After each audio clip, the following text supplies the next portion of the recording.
اب چونکہ اس معاملے میں بحث ہو گئی تھی خانہ کعبہ کی بھی، پھر اسی میں مقام ابراہیم کی بات آ گئی تھی، تو کچھ ذہنوں میں سوال پیدا ہوا کہ یہ جو حج کے مناسک میں صفا اور مروہ جو ہے یہ بھی تو آخر اسی کا تو ان کی کیا حقیقت ہے، کوئی حقیقت ہے یا نہیں؟ فرمایا ان الصفا والمروہ من شعائر اللہ، یہ بھی اللہ کے شعائر میں سے ہے۔ شاعر کسے کہتے ہیں؟ وہ چیز جو شعور بخشے، تو وہ چیزیں کہ جن کے ساتھ اولو العزم پیغمبروں یا اولو العزم انسانوں، اولو العزم اولیاء اللہ کے کچھ حالات و واقعات کا کوئی ذہنی سلسلہ قائم ہوتا ہو، وہ گویا کہ شعور دلانے والے ہوتے ہیں، یاد دلانے والے ہوتے ہیں، اللہ تعالیٰ کی طرف ذہن کو لے جانے والے ہوتے ہیں، اس اعتبار سے شاعر۔ ان الصفا والمروہ من شعائر اللہ فمن حج البیت او اعتمر فلا جناح علیہ ان یطوف بہما، تو جو کوئی بھی ہمارے گھر کا حج کرے، بیت اللہ کا حج کرے یا عمرہ کرے، اعتمر،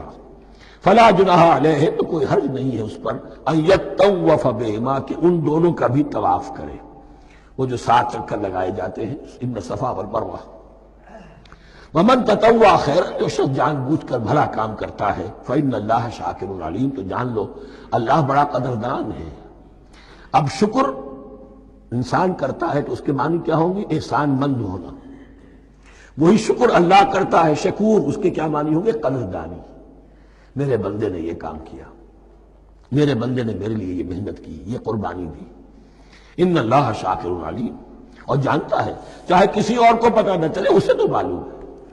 اگر تم نے اللہ کی رضا جوئی کے لیے کسی کو کوئی مالی مدد دی ہے اس حال میں کہ جو کچھ داہنے ہاتھ نے دیا ہے بائیں کو بھی خبر نہیں ہونے دی، خدا یہ کہ کسی اور انسان کے سامنے اس کا تذکرہ ہو،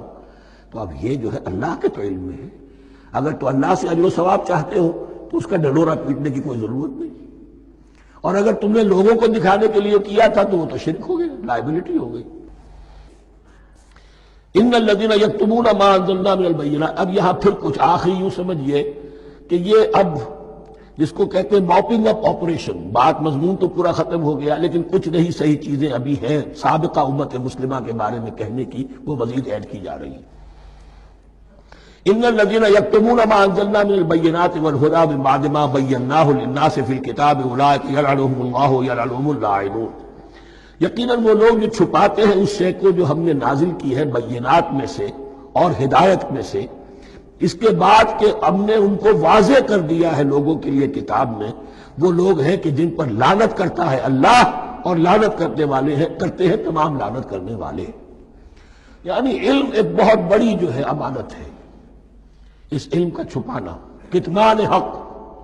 ہم آیت پڑھ آئے ہیں، وَمَنْ أَظْلَمُ مِمَّنْ يَكْتُمُ شَهَادَةً عِنْدَهُ مِنَ اللَّهِ، اگر اللہ کی طرف سے کوئی گواہی کسی کے پاس ہے وہ اسے چھپا لے تو اس سے بڑا ظالم کون ہوگا؟ اب انہی کی وضاحت ہو رہی ہے، کیسی کیسی کھلی شہادتیں تورات اور انجیل میں تھیں اور ان کو یہ چھپائے کر رہے ہیں۔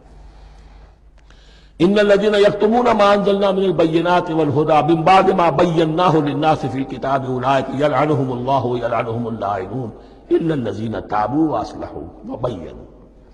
سوائے ان کے کہ جو توبہ کریں، رجوع کریں اور اپنی اصلاح کر لیں اور اب واضح کریں وہ شے کہ جو انہوں نے چھپائی ہوئی تھی اسے ظاہر کریں۔ فَأُولَٰئِکَ أَتُوبُ عَلَیْہِمْ، تو ان کی توبہ میں قبول کروں گا اور ان کی طرف میں نگاہ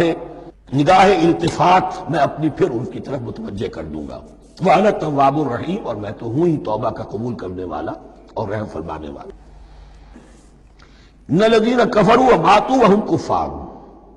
یقیناً جن لوگوں نے کفر کیا اور وہ مرے اسی حال میں کہ کفر پر قائم تھے،